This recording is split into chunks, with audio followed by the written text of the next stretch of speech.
everything in this episode was written down, and all of it was lost anyway. Why did engineers at an American nuclear weapons plant, working from a complete and accurate file, spend years trying to work out which contaminant they needed to deliberately put back into a manufacturing process? What does a Danish philologist squinting at a medieval prayer book in 1906 have to do with the fact that roughly half the internet links inside United States Supreme Court opinions now point at nothing? And why did it take European cattle something like 800 years to grow back to the size they had been under Rome? Those three questions have the same answer, and that answer is worse than any of them sounds on its own, because it means the thing all of us are quietly relying on, the assumption that if a thing has been recorded then the thing is safe, has never once been true. Not in this century. Not in any of them. Settle in for this one. Stay with it to the end, because by the time we get there, you will not be able to look at an archive as a form of memory again, and that shift is the whole point of tonight. If you would rather have these episodes without ads, the Patreon is Meridian Labs, and Fault Lines is one of the participating channels on it. Ad-free access across every one of them, plus the full research and source archive sitting behind each episode. Subscribe or join if you have not. Let us start where it started. There is a building in eastern Tennessee where for something close to 15 years, the United States manufactured a substance it still will not describe. The material has a code name, Fogbank. That is essentially all the public is permitted to have. Not what it is made of, not what it looks like, not what it does inside a thermonuclear weapon, only that a particular class of warhead needs some, and that the Y-12 National Security Complex at Oak Ridge produced it on schedule, in quantity, without incident until the line was closed in the early 1990s. The Cold War ended. The equipment was stood down. The paperwork went into storage. Roughly a decade later, the National Nuclear Security Administration needed Fogbank again. The W-76 warhead was going through a life extension program, the plan being to keep those weapons serviceable into the 2040s, and the refurbishment required new Fogbank. The agency went back to Oak Ridge and opened the file.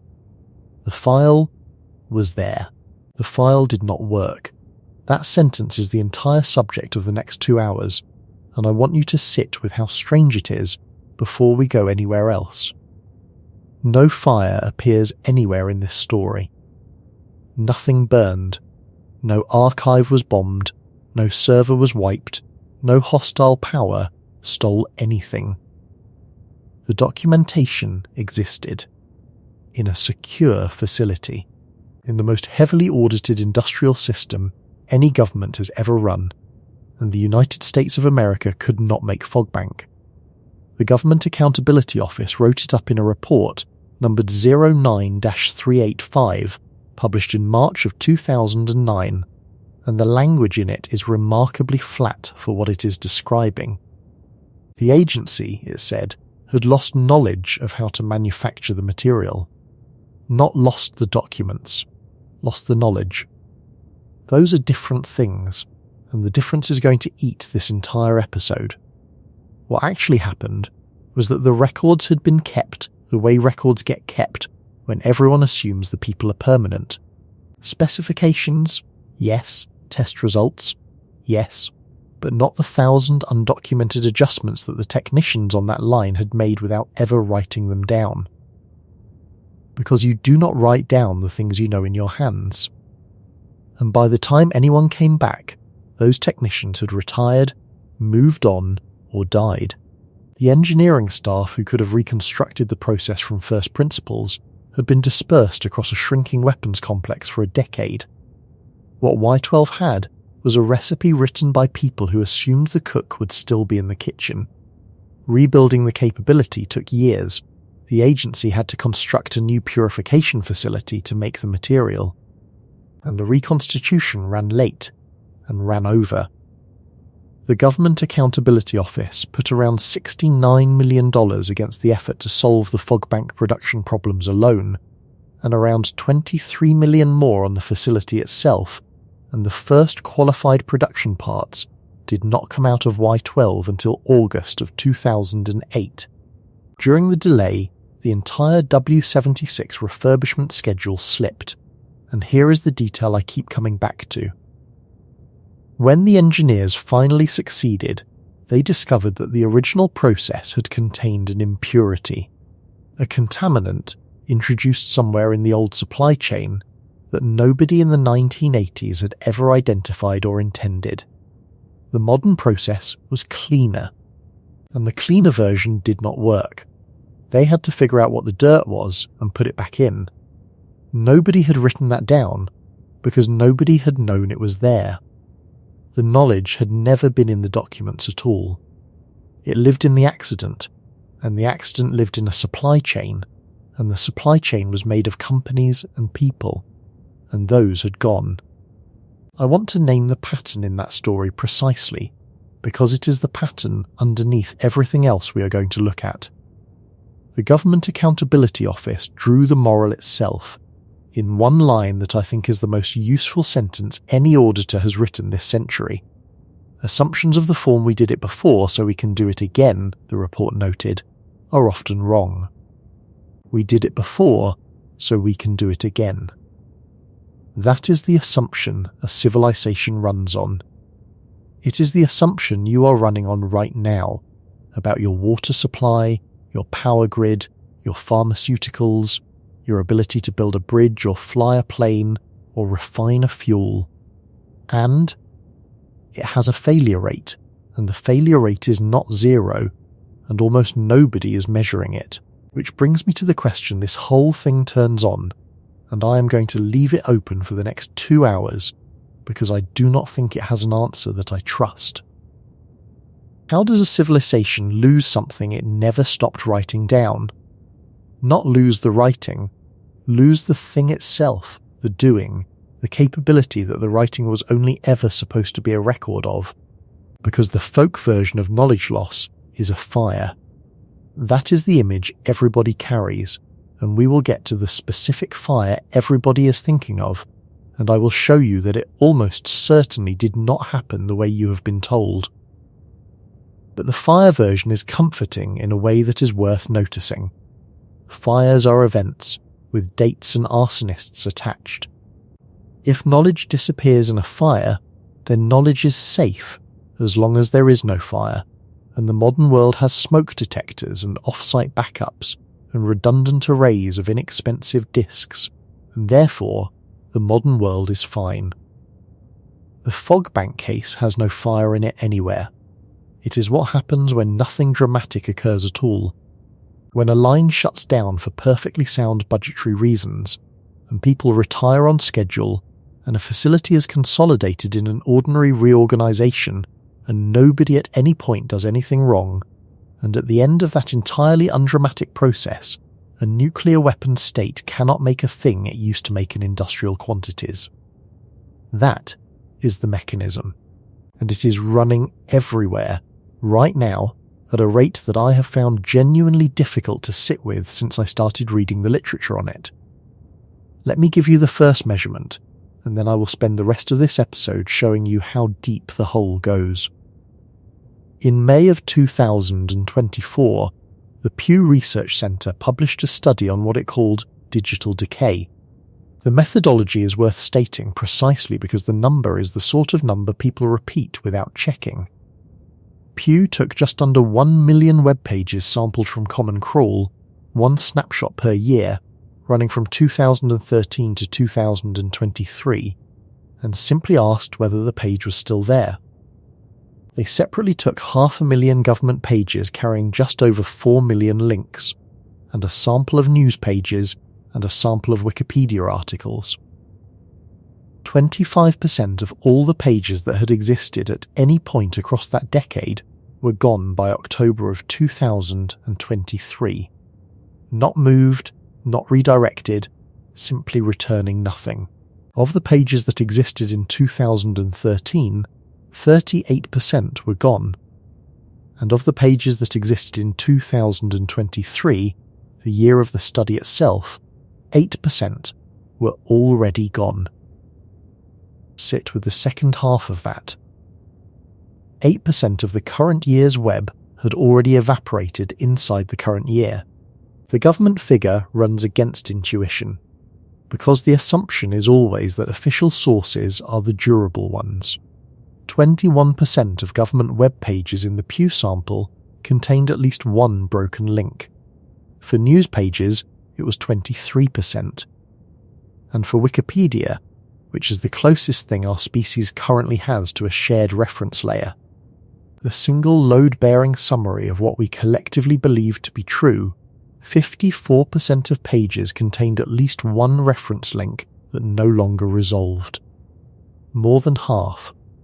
The citations under the encyclopedia are rotting faster than the encyclopedia is being written. And this is the part where I have to be careful, because there is a number in this space that gets quoted constantly, and it is folklore.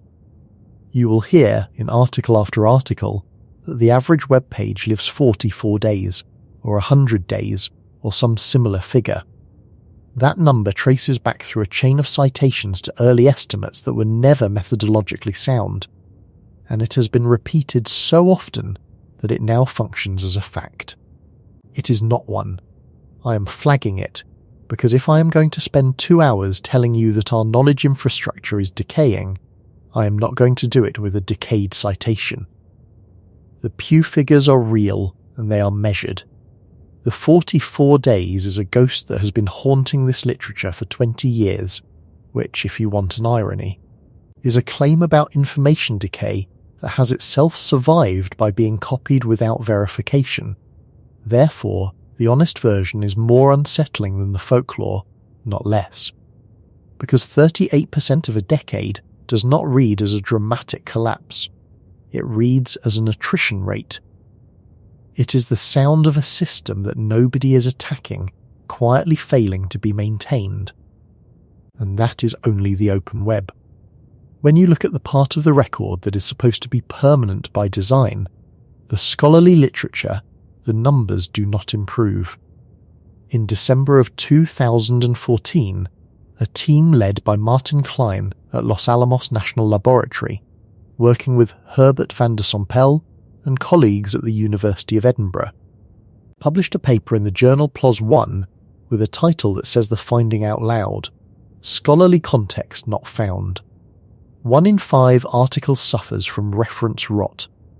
They took a corpus of more than 3.5 million scientific, technical and medical articles published between 1997 and 2012, and extracted more than 1 million web addresses from the references. Then they checked them.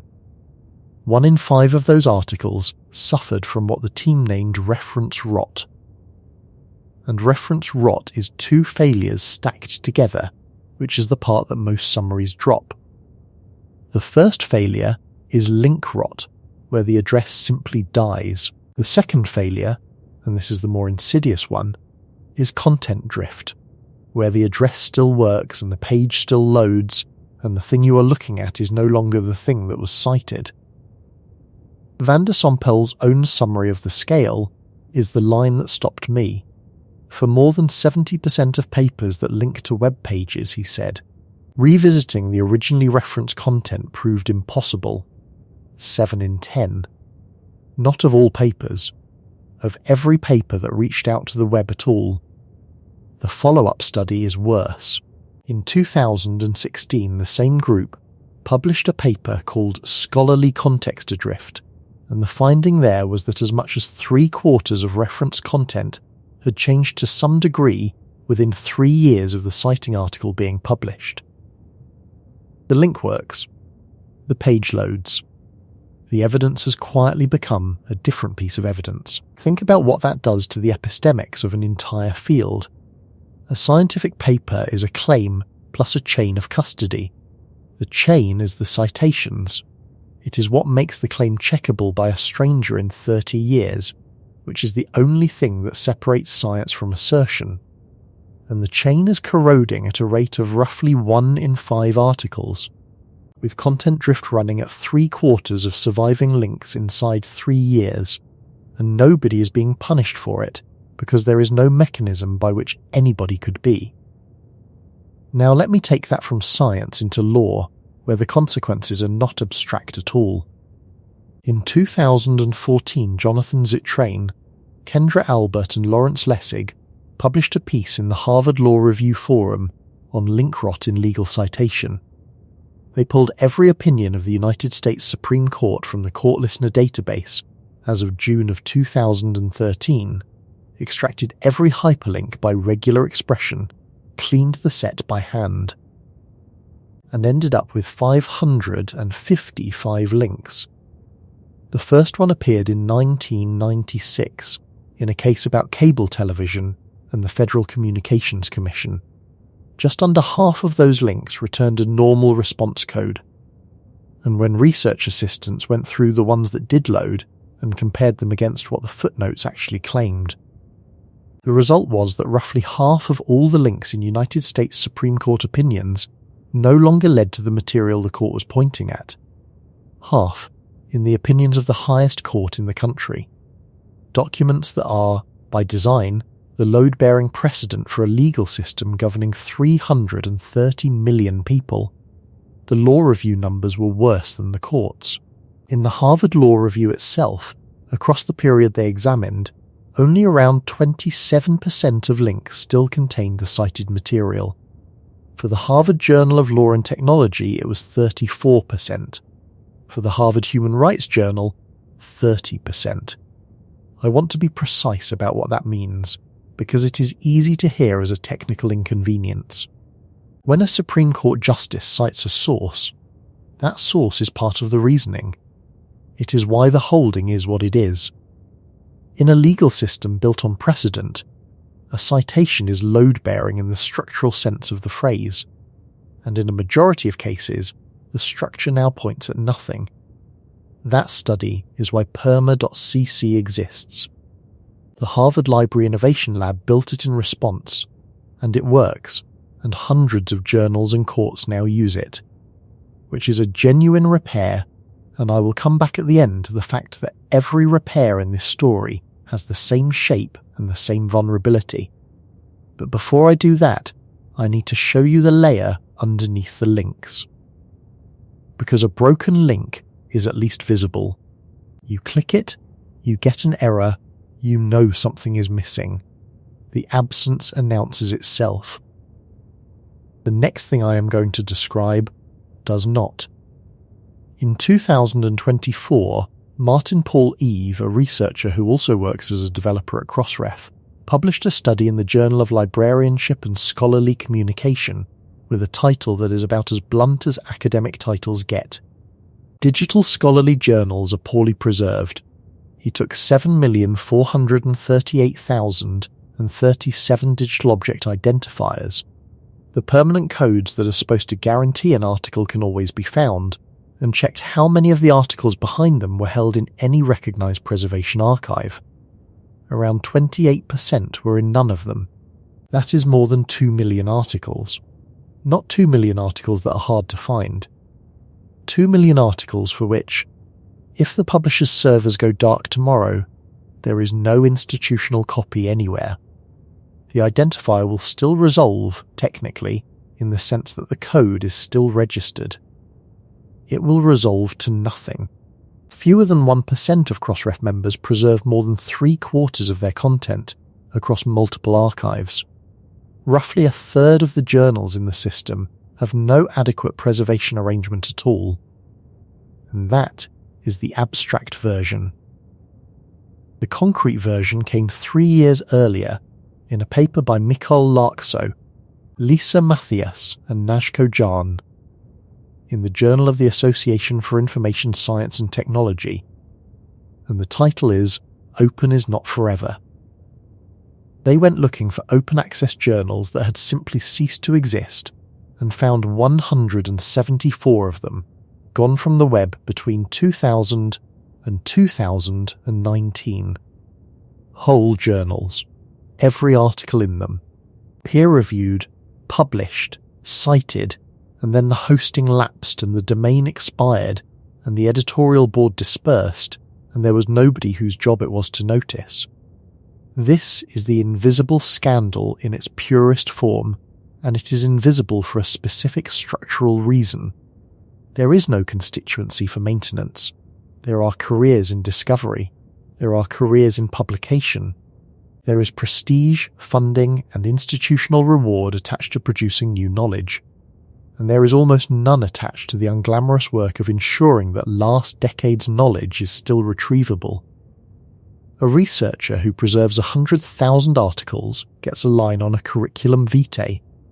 A researcher who discovers something gets a chair. So the system does exactly what its incentives instruct it to do. It creates at an accelerating rate, and it maintains at whatever rate volunteers can manage. And when I say volunteers, I am not being rhetorical. The largest single archive of the public web is the Internet Archive, a non-profit in San Francisco. It holds hundreds of billions of page captures. When a link in a scholarly paper dies, the Wayback Machine is very often the only reason the citation can be checked at all, which means that a substantial fraction of the verifiability of the modern record depends on one organisation, funded by donations, in one legal jurisdiction.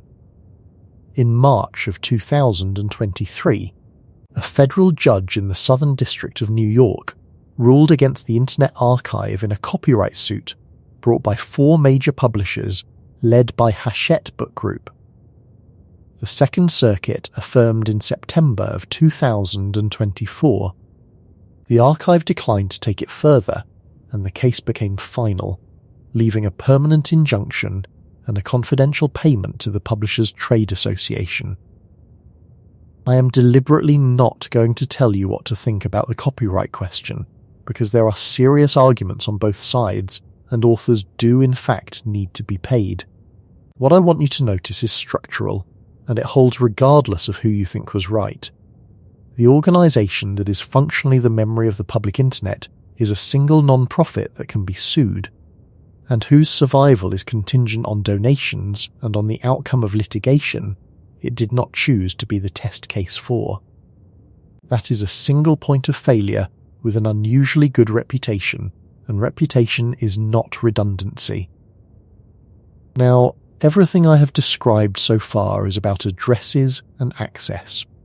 Whether you can get to the thing, and you might reasonably think that the underlying artifacts are fine, that this is a routing problem, that the bits themselves are sitting safely somewhere on a disk.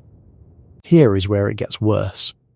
In 1986, the British Broadcasting Corporation ran what was, at the time, the most ambitious public digital project ever attempted in Britain. It was called the Domesday Project, and it was built for the 900th anniversary of the original Domesday Book, the Survey of England that William the Conqueror ordered in 1086. The idea was to make a new one, a snapshot of the entire country, compiled by the people who lived in it. More than 1 million people contributed. School children across Britain surveyed their own neighbourhoods, wrote descriptions, took photographs, recorded what their streets looked like and what their parents did for a living. The BBC partnered with Acorn Computers, with Philips and with Logica. The result was 2 12-inch video discs holding text, photographs, maps and video, an interactive portrait of the United Kingdom at a level of detail nobody had ever assembled before. To read it, you needed a BBC master computer with a specific expansion connected to a specific Philips laser vision player running specific software. That combination existed in schools and libraries across the country in 1986. By the end of the 1990s, it barely existed anywhere. The hardware had gone out of production, the format was proprietary. The software that indexed the discs ran on a machine that was, by then, a museum piece. Around the turn of the century, journalists began reporting that the Domesday Project was unreadable, and while the framing was slightly overheated, The underlying situation was real enough that a rescue effort was mounted. It was called Chameleon, a joint project between the University of Michigan and the University of Leeds, led by Margaret Hedstrom, with Paul Wheatley managing the technical work. Between 1999 and 2002 they built an emulator, hunted down working hardware, pulled the data off the disks over a small computer system interface connection, and digitized the video frame by frame at full resolution, which came to something in the order of 70 gigabytes per disk side. They got it back. This is a success story. I want to be clear about that, because I am going to keep showing you rescues and I do not want the takeaway to be that everything is doomed. But hold the two objects next to each other for a second. The Domesday Book of 1086 is a manuscript, iron gall ink on sheepskin parchment. It sits in the National Archives at Kew. It required no migration, no emulation, no funded university project, no technical expertise beyond the ability to read medieval Latin. It has been continuously legible for 940 years, and it will be legible in another 940 unless somebody physically destroys it. The Domesday Project of 1986 required an international rescue operation to survive 15, and the difference has very little to do with durability of the medium. That is the obvious reading, and I think it is wrong, or at least badly incomplete. The video discs themselves were mostly fine. The plastic held. What died was not the storage. What died was the reader. The specific configuration of machine and software and expertise that turned those pits in that plastic into meaning. Parchment does not need a reader in that sense. It needs a literate human being, and literate human beings are a renewable resource that societies reproduce continuously. The video disc needed a BBC master, and there is no institution on Earth whose job is to reproduce BBC masters. That distinction is going to matter enormously later, so I am planting it here. Now let me give you the case where the rescue did not work. On the 20th of July, 1969, when Neil Armstrong came down the ladder, the television signal that reached the world was not the signal the camera produced. The lunar camera transmitted in a slow scan format, 10 frames per second, 320 scan lines, incompatible with broadcast television. At the tracking stations, principally Honeysuckle Creek and Parks in Australia and Goldstone in California, that slow scan signal was converted for broadcast by the crudest possible method. They pointed a broadcast camera at a monitor, displaying the slow scan feed, and transmitted what it saw. Every frame of the moon landing that any human being has ever watched is a photograph of a screen. The original slow scan telemetry, the actual data, sharper and cleaner than anything that went out, was recorded onto 1-inch magnetic tape at the tracking stations, around 45 reels. Those tapes were the best surviving record of the single most watched event in human history, and NASA's own engineers knew it. In the early 2000s, a group inside NASA went looking for them. The search took years.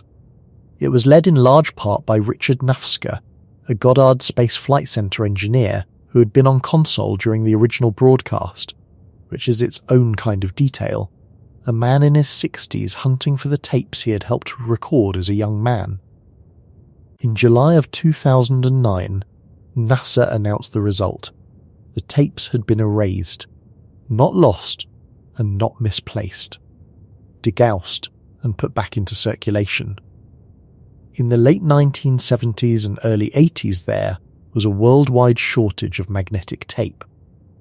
And NASA, like every other large organisation with a tape library, recycled old stock. Something in the order of 200,000 tapes went back into circulation under that policy.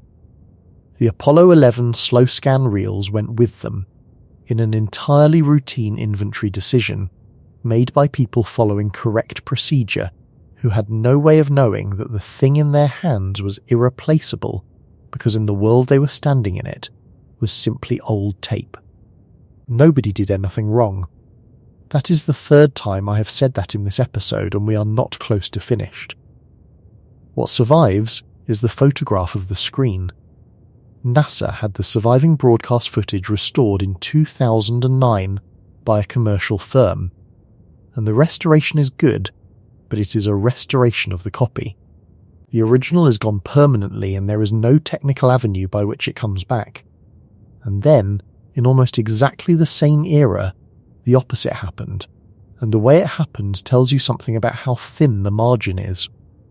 Between 1966 and 1967, 5 lunar orbiter spacecraft photographed the moon in preparation for the landings. The images were extraordinary. They were also, by the standards of the time, unusable at full resolution, because the analog tapes they were recorded on could only be played back on Ampex FR 900 drives, machines the size of a refrigerator that cost more than a house and had gone out of service. The tapes should have been destroyed. They were scheduled to be. They survived because of a single person. Nancy Evans was a NASA archivist, a co-founder of the Planetary Data System, and when the order came to dispose of the lunar orbiter tapes, she refused to let them go. She kept them. For decades they moved from storage to storage, and for a long stretch they sat in her own garage in Los Angeles, along with several of the enormous Ampex drives she had also rescued. In 2007, an engineer named Dennis Wingo and a writer named Keith Cowing decided to try to read them.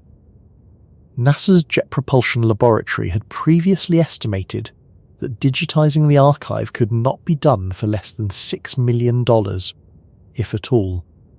Wingo and Cowing did it for a fraction of that, out of an abandoned McDonald's restaurant on the grounds of NASA's Ames Research Center in California, which they nicknamed McMoons.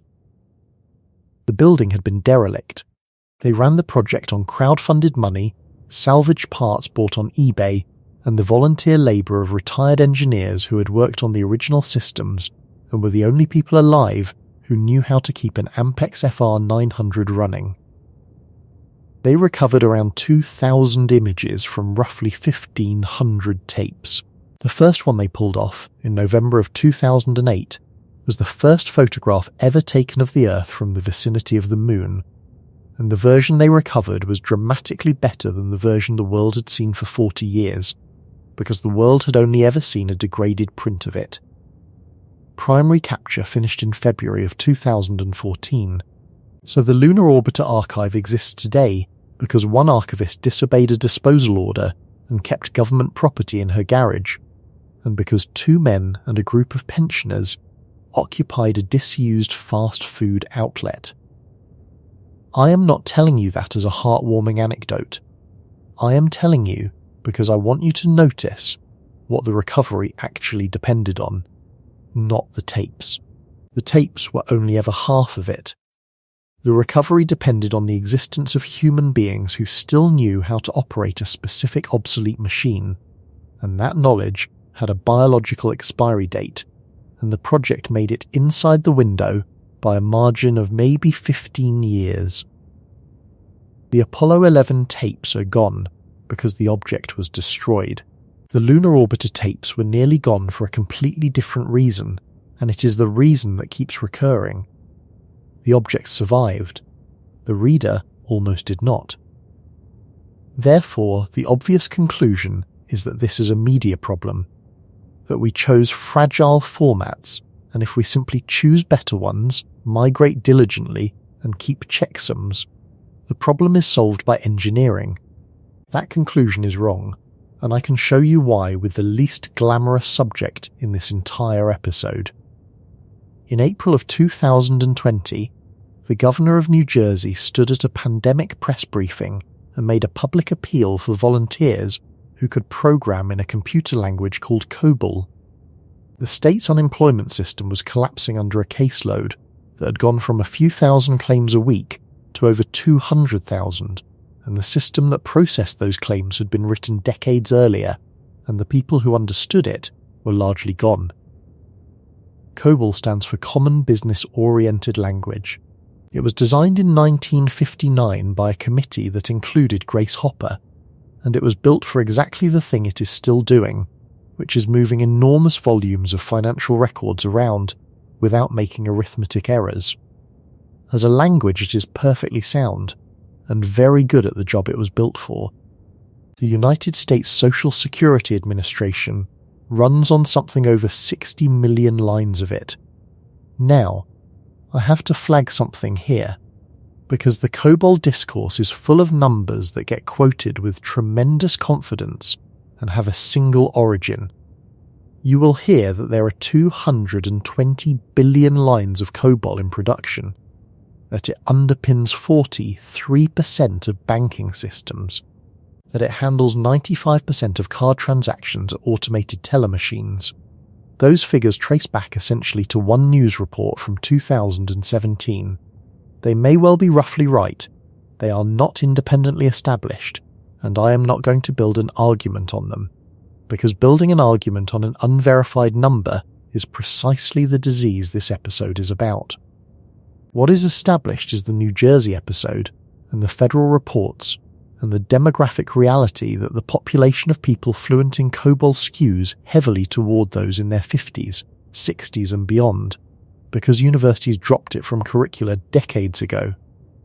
One consultancy that specializes in placing these programmers has publicly noted that one of its contributors was in his mid-80s and had worked alongside Grace Hopper. And the detail that makes New Jersey the right story rather than an easy one is this. Several people who actually work on mainframes pushed back hard on the coverage at the time, and they had a point. The bottleneck almost certainly was not the language. COBOL is fast, mainframes are fast, and the systems were not failing because of the syntax they were written in. They were failing because the institutional knowledge required to modify them safely under emergency pressure had thinned to the point where nobody could move quickly. Which has almost nothing to do with technology.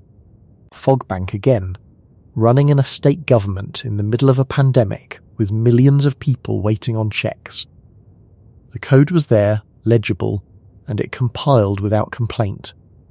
And the capability to change it in a crisis had quietly evaporated, because the capability had never lived in the code.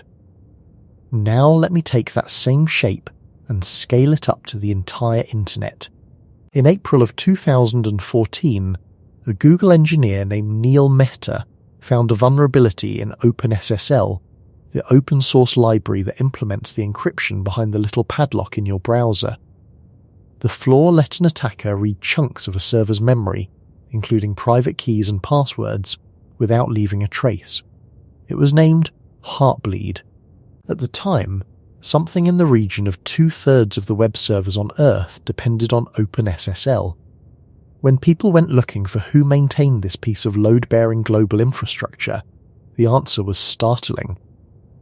The OpenSSL Software Foundation, according to reporting at the time and to Nadi Egbal's subsequent study for the Ford Foundation, had never received more than about $2,000 a year in donations. The equivalent of roughly one full-time person was doing the work. Egbal's report is called Roads and Bridges, the Unseen Labour Behind Our Digital Infrastructure, published in 2016, and her central image is exact. Open source software is public infrastructure. Companies worth hundreds of billions of dollars build on it the way a haulage firm uses a motorway, and the motorway is being maintained by volunteers, and nobody is paying road tax. 10 years after Heartbleed, the same structural condition produced something far more frightening. In late March of 2024, a Microsoft engineer named Andres Freund was running some routine performance testing on a Linux system and noticed that secure shell logins were taking about half a second longer than they should. Half a second. That is the entire anomaly. Most engineers on Earth would have shrugged and moved on. Freund did not. He kept pulling on it. And what he found underneath was a backdoor that had been deliberately inserted into a compression utility called exeutils. A tiny piece of software that almost nobody thinks about, and almost every Linux system depends on. The backdoor allowed remote code execution over secure shell. It was assigned the identifier CV2024-3094 and given a severity score of 10.0, the maximum the scale permits. It had already reached the pre-release versions of major Linux distributions. Within weeks, it would have been on production servers across the planet. The way it got there is the part that should keep you up. XZUtils was maintained by one person, a Finnish developer named Lasse Collin, working unpaid for years on something the entire world quietly relied on. He was burned out. He had said so publicly in a mailing list message in the plain language of someone with too much to do and no help, and an account operating under the name Gia Tan spent something close to 3 years building trust in that project, submitting legitimate patches, being helpful, gradually taking on responsibility, while pressure was applied through sock puppet accounts, complaining about the slow pace of maintenance, and pushing Colin to hand over more control. It was a social engineering operation aimed not at a company or a government, but at the exhaustion of a single volunteer. There is a cartoon from the webcomic XKCD, number 2347, that has been passed around technical circles for years. It shows a precarious tower of blocks labelled all modern digital infrastructure, and the entire structure rests on one thin piece at the bottom, captioned as a project some random person in Nebraska has been thanklessly maintaining since 2003. That cartoon functions as a schematic rather than a joke, and the XZ incident demonstrated that a sufficiently patient adversary can read that schematic too, find the thin piece, and go after the person rather than the code. Which brings me back to the question I said I would leave open. How does a civilization lose something it never stopped writing down? We now have a first candidate answer, and it is the obvious one, and I want to walk it up to the point where it fails. The candidate answer is that the medium decays. Tapes shed their binder. Optical discs delaminate.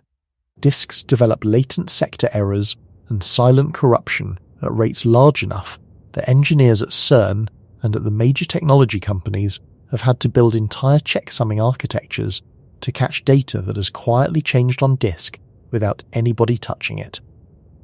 Tape formats have compatibility windows, so a drive generation reads only a couple of generations back, meaning a shelf of perfectly intact cartridges can become unreadable simply because the machines moved on.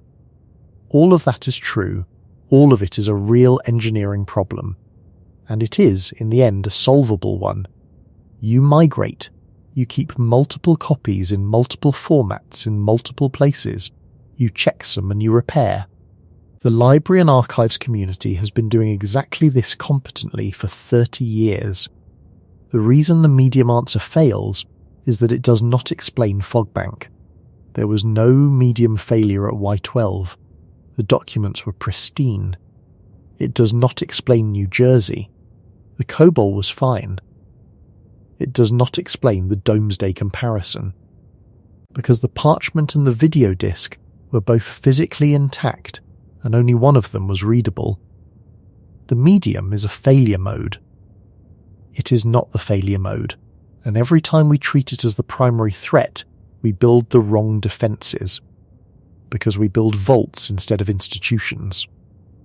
There is a second candidate answer, and it is more sophisticated, and it fails in a much more interesting way. The second answer is that we are producing so much that the fraction we preserve is inevitably shrinking, that this is a volume problem, an arithmetic consequence of the information explosion, and no civilization could keep up. I will give you the numbers that support it, because they are real. The International Data Corporation's Global Datasphere Study, published in 2018, estimated that the world created around 33 zettabytes of data in that year, and projected a rise to 175 zettabytes by 2025.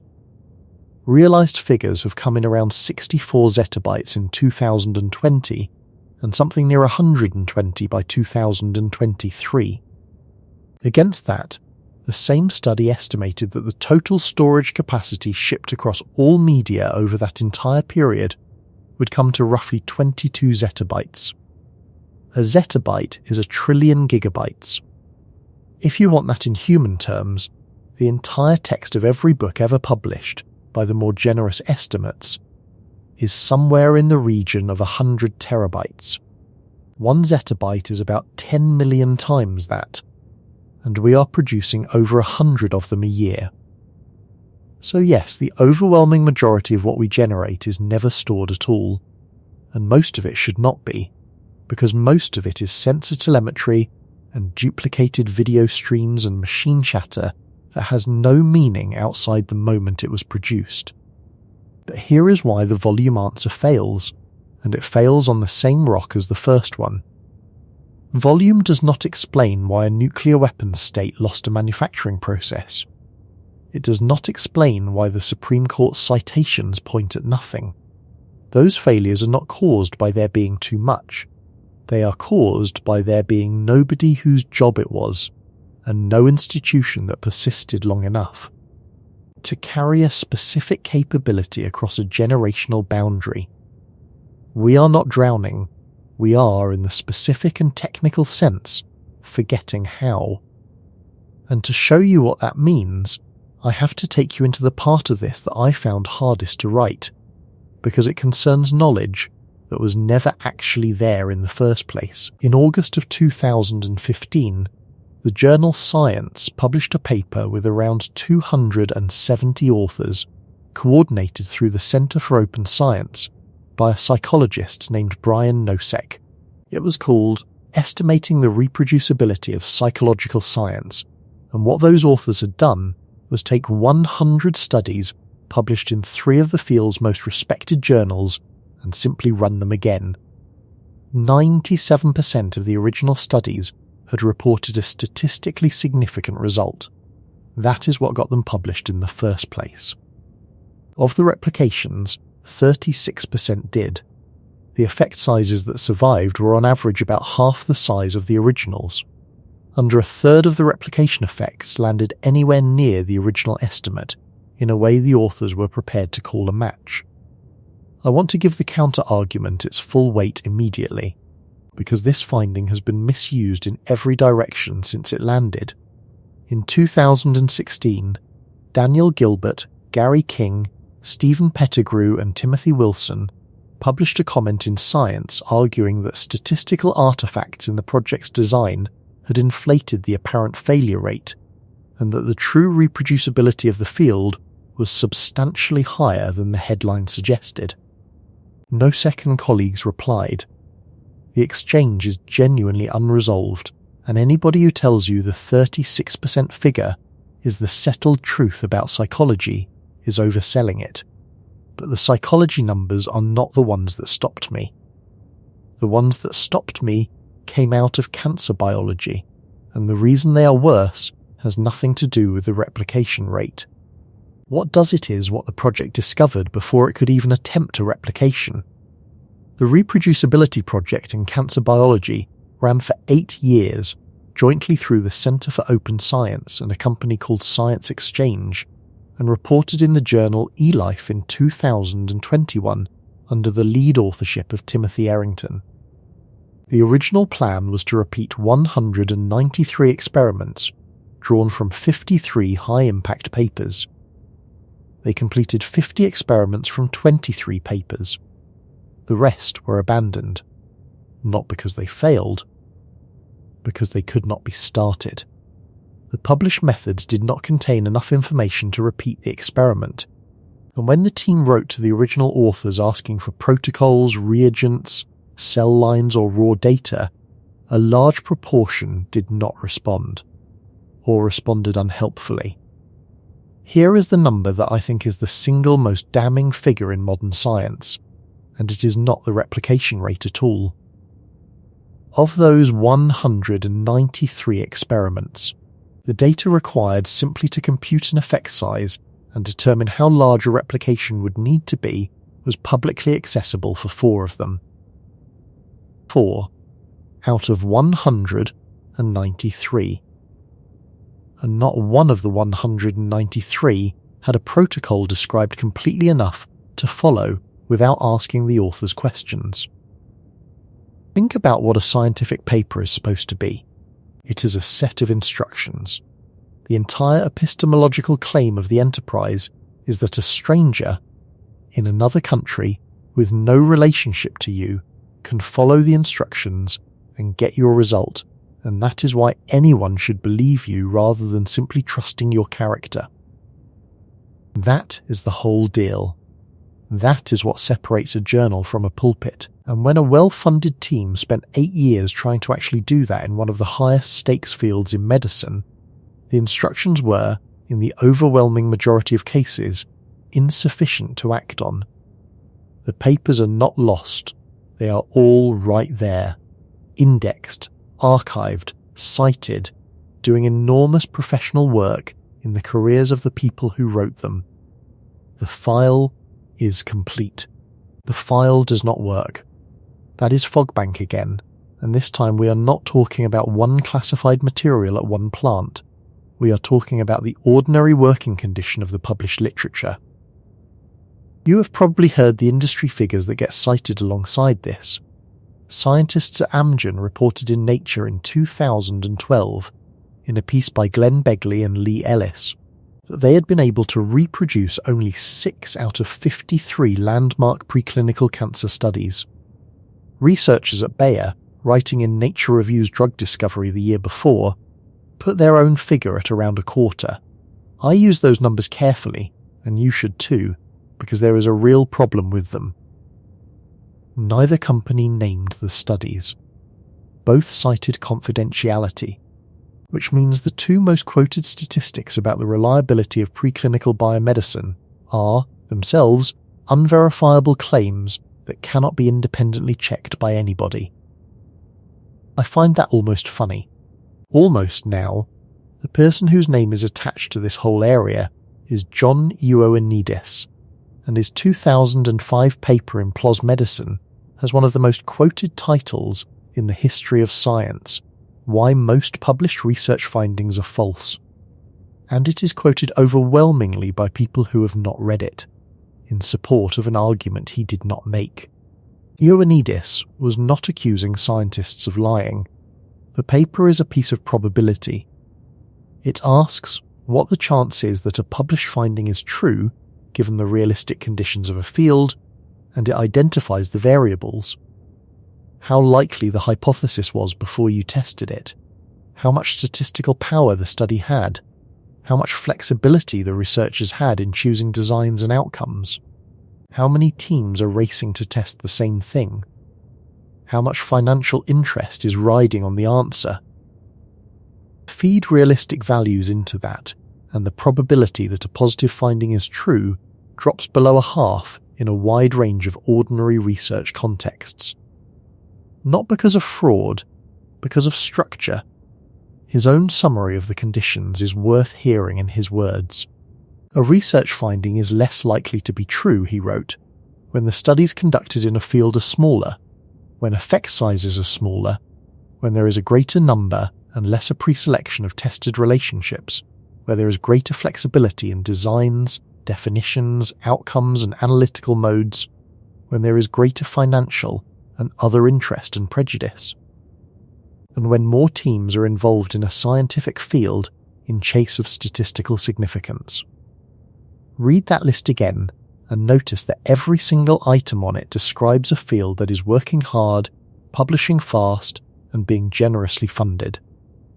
The conditions Ioannidis identifies as producing false findings are the conditions we deliberately create when we want a field to move quickly, and the paper has its own critics, seriously argued. Stephen Goodman and Sander Greenland published a response in the same journal in 2007 arguing that parts of the model are circular.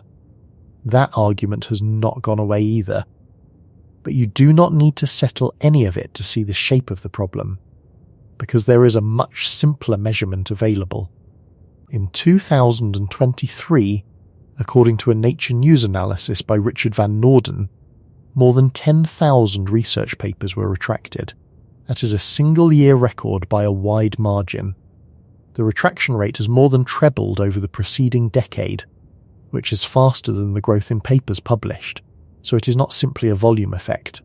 More than 8,000 of that year's retractions came from a single publisher, Hindawi, a subsidiary of Wiley, after it emerged that paper mills had systematically compromised its special issue peer review process, in part by paying guest editors.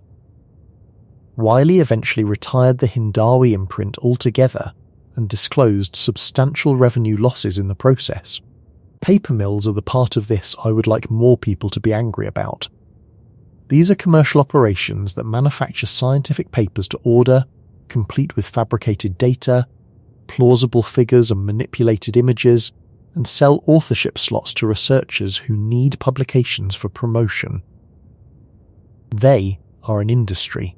They exist because the incentive structure of global academia rewards the count of papers, and any metric that is used as a target will eventually be manufactured to order. And retraction does not clean the record, which is the part almost nobody talks about. There is a strand of research going back at least to a 1990 study in the Journal of the American Medical Association by Pfeiffer and Snodgrass, showing that retracted articles keep being cited long after retraction. More recent work, including studies by Jody Schneider and colleagues, finds that the overwhelming majority of citations to retracted papers do not acknowledge that the paper has been retracted. In one examination of a fraudulent clinical trial, the great majority of post-retraction citations treated it as ordinary valid evidence. Another study of retracted genetics articles found roughly a quarter of all citations arriving after the retraction date. So a false result enters the literature, is discovered to be false, is formally withdrawn, and then continues to function as a load-bearing citation in other people's work, propagating into review articles and meta-analyses and clinical guidance. Because a retraction notice is a piece of metadata, and most of the machinery through which science is actually read does not surface metadata. The archive is complete. The archive is contaminated. And from inside the archive, the two look identical. Which brings me to the case that shows what that costs, and I want to handle it carefully because it has been badly reported in both directions. In 2006, Nature published a paper from a laboratory at the University of Minnesota, first author Sylvain Lezen, identifying a specific assembly of amyloid beta protein, designated A-beta star 56, that appeared to impair memory in rats. It became one of the most cited papers in Alzheimer's research, accumulating something in the region of 2,300 to 2,500 citations. According to Retraction Watch, it is the most cited retracted paper on record. The unravelling started sideways. A neuroscientist at Vanderbilt named Matthew Schrag was looking into something else entirely, a dispute over an experimental Alzheimer's drug, when he began examining images in the associated literature and noticed features that suggested manipulation. Duplicated bands in Western blots. Elements that appeared to have been composited.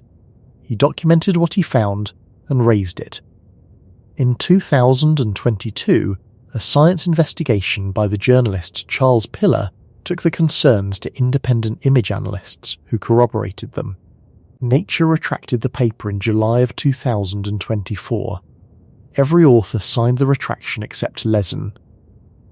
Now here is where I have to be disciplined, because there is a very popular version of this story that says the fraud misdirected Alzheimer's research for 16 years and cost billions and delayed a cure. I do not think that version survives contact with the evidence. The amyloid hypothesis long predates that paper, rests on genetics and pathology and a large independent literature, and would have dominated the field with or without a beta star 56. Serious researchers in the area have said so publicly. What is not in dispute is the manipulation, the retraction, and the fact that it took an outsider looking into an unrelated question. more than 15 years after publication, for anybody to check. Schrag said something in the aftermath that I have not been able to stop thinking about, and it is the clearest statement of the stakes I have found anywhere in this literature. "You can cheat to get a paper," he said. "You can cheat to get a degree. You can cheat to get a grant. You cannot cheat to cure a disease. Biology does not care. Biology does not care. The record can be wrong for 20 years, and reality is entirely unaffected by the error, sitting there, waiting, indifferent to how many people cited it." And this is the second thing I want you to carry forward, because it is going to detonate at the end of this episode. When Rome's aqueducts failed, Rome knew. You cannot hide a dry aqueduct. The evidence of lost capability was carved into the landscape at the scale of 100 kilometres of stone, visible to every illiterate farmer in the Campagna, unmissable, undeniable, a public monument to what could no longer be done. Our failures do not look like that. Our failures look like a complete file, a resolving identifier, a working link, a published paper, an archive that reports full. The instruments we would use to detect the loss are the same instruments that are decaying, and they decay by reporting success. We are the first civilization whose knowledge loss will be invisible from the inside. Hold that. I am going to spend the rest of this episode earning it. Everything up to this point has been symptoms. Now I want to give you the mechanism, and it comes from a Hungarian chemist who abandoned chemistry, and I think it is the single most underrated idea of the 20th century. Michael Polanyi was born in Budapest in 1891 into a family that produced an improbable concentration of intellectual firepower. He trained in medicine and then moved into physical chemistry. And he was good at it, genuinely good. He worked on reaction kinetics and adsorption, he published seriously, he held a professorship in Germany. Then the Nazis came to power, and in 1933 he left for Manchester. And in Manchester he did something that scientists almost never do. He walked away from the bench. He went from being a working physical chemist to being a philosopher of knowledge, and spent the rest of his career trying to articulate something he had noticed about how science actually gets done, as opposed to how it describes itself as being done. I find the family detail almost unbearable. His older brother was Karl Polanyi, who wrote The Great Transformation, one of the founding texts of economic history, and his son John Polanyi won the Nobel Prize in Chemistry in 1986 in the discipline his father had abandoned. A man leaves chemistry to explain what chemistry cannot explain about itself, and lives to see his son take the highest honour the field can give. The idea Michael Polanyi spent those decades on appeared fully formed in his 1958 book Personal Knowledge, and again in 1966 in a short book called The Tacit Dimension, and it fits in 6 words. We can know more than we can tell. That is it. That is the whole thing. You know how to ride a bicycle. You cannot write down how to ride a bicycle in a way that would allow a stranger to read the document and then ride. You know the face of your mother in a crowd of 10,000, and you cannot specify the criteria you used. A master glassblower knows when the gather is ready by the sound and the drag and something in the wrist, and if you interrogate them they will produce a description. And the description will be true, and it will be useless. Polanyi called this tacit knowledge, and his argument, which was regarded as somewhat soft when he made it, is that tacit knowledge is not a residue left over after the explicit knowledge has been written down. It is the foundation the explicit knowledge stands on. Every formal procedure sits on a bed of unarticulated skill that makes the procedure executable, and the procedure alone does not contain it.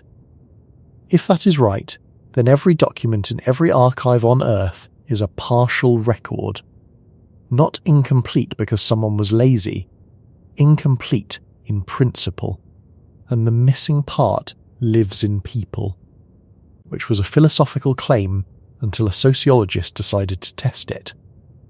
In 1970, a master's student at the University of Essex named Harry Collins went looking for a research topic and landed, more or less by accident, on a new type of laser. The transversely excited atmospheric pressure carbon dioxide laser, which everyone shortened to the T laser. It was cutting edge. Several laboratories around the world were trying to build one, and Collins realized he had a natural experiment sitting in front of him. The design had been published. The papers were out there. Every lab attempting to build one had access to the same literature, which meant he could ask a question that philosophers had, until then, only been able to argue about. Does published information actually transfer the ability to do a thing? He tracked the diffusion of the technology by going to the laboratories in person. He drove something in the region of 7,000 miles around North America doing it, in addition to his work in Britain, sitting in labs, talking to the people at the benches, mapping who had learned what from whom. His conclusion appeared in a 1974 paper called the T-Set, and later, at greater length, in his 1985 book Changing Order. And the finding is one of the flattest, hardest sentences in the sociology of science. No scientist succeeded in building a laser by using only information found in published or other written sources. Not most of them, and not merely a majority. None. Every successful build traced back to direct personal contact with somebody who had already built one. Someone visited. Someone came and stood in the room. Every laboratory that worked purely from the literature failed, and kept failing, and in some cases did not know why they were failing. And Collins found something even sharper inside that. One of the published papers on the device was unusually thorough. It contained cross-sectional scale drawings, machining instructions, and manufacturer's part numbers for components. It was, by any normal standard, a complete specification.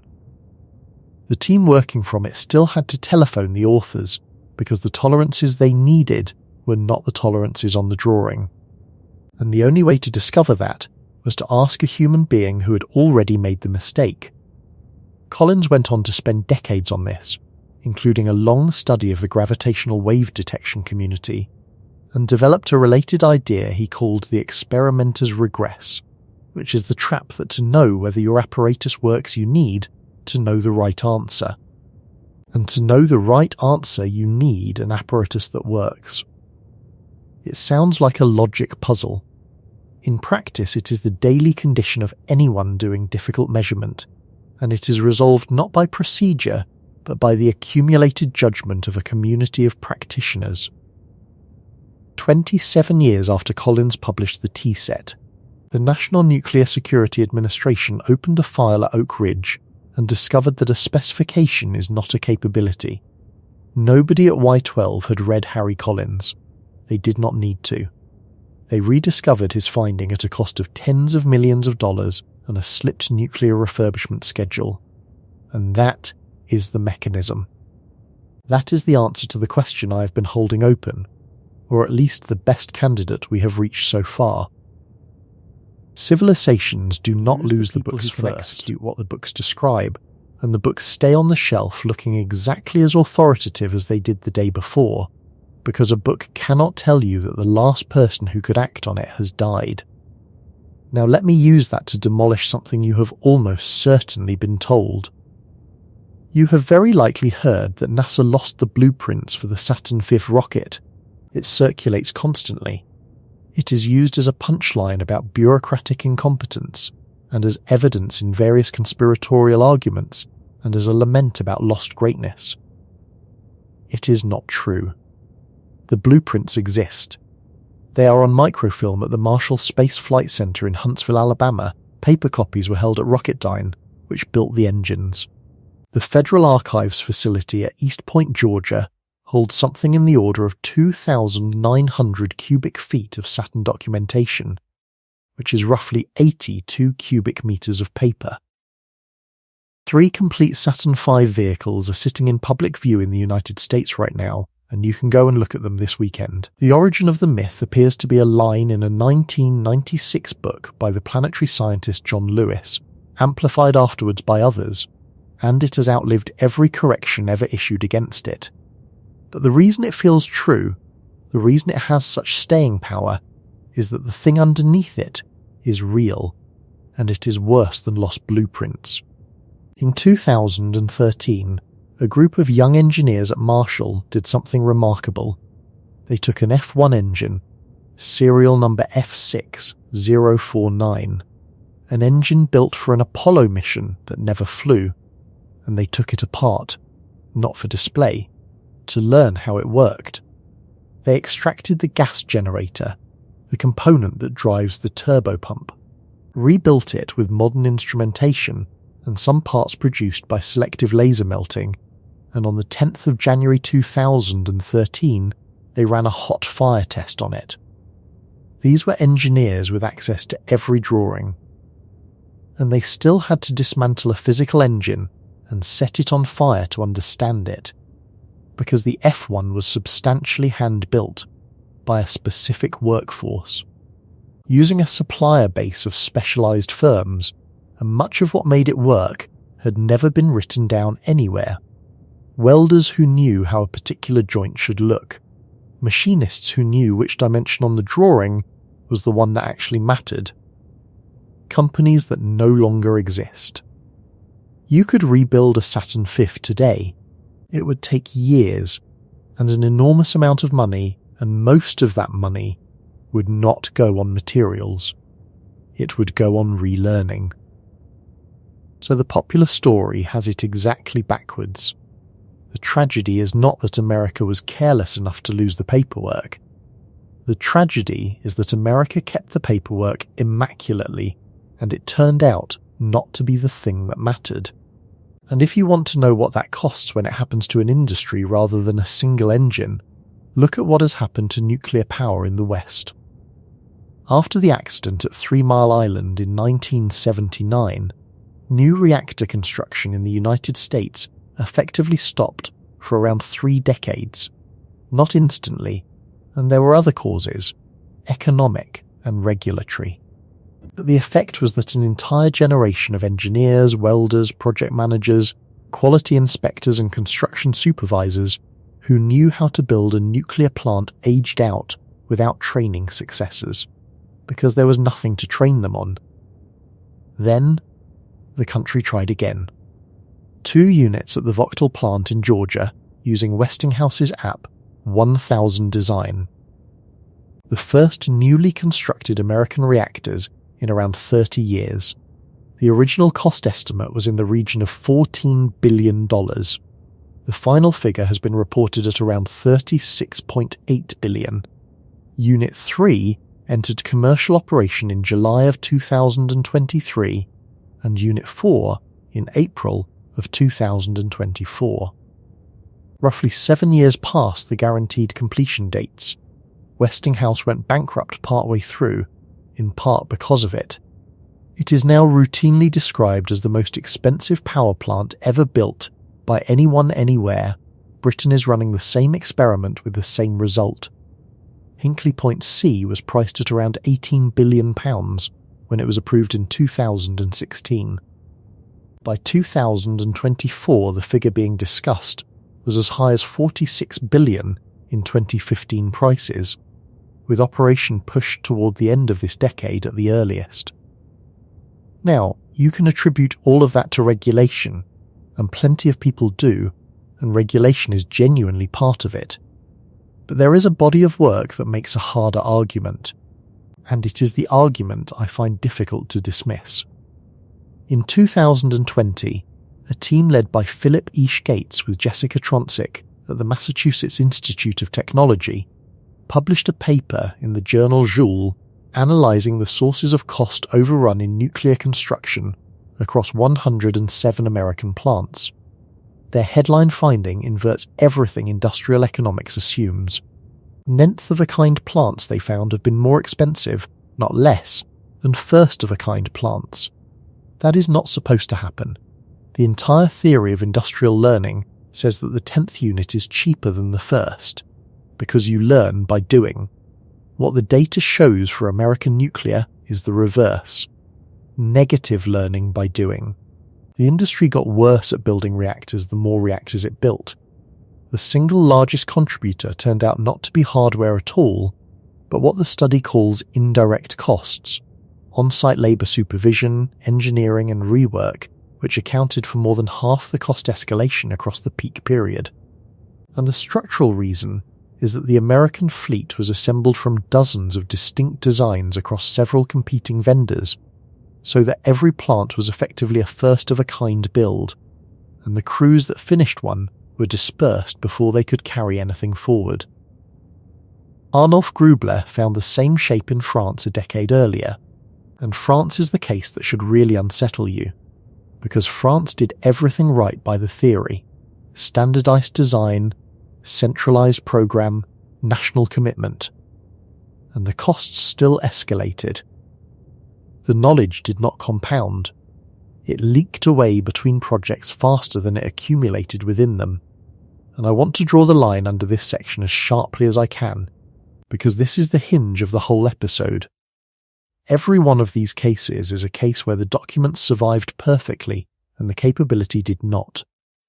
Fogbank, the COBOL systems, the F1 engine, the reactor fleet, and the 189 cancer biology experiments that could not even be attempted. We have built a civilization that is superb at recording and increasingly bad at transmitting, and we have not noticed, because we measure the first thing and we do not measure the second thing at all. There is no index of national capability. There is no audit that asks what we could build in 1970 and cannot build now. Nobody publishes it, because nobody is responsible for it, because it falls between every department that exists. And to see what that looks like when it runs for centuries instead of decades, we have to leave the present entirely. In the winter of 537, the Ostrogothic king Vitiges brought an army to the walls of Rome and did something that no invader in the city's history had thought to do at that scale. He cut the aqueducts.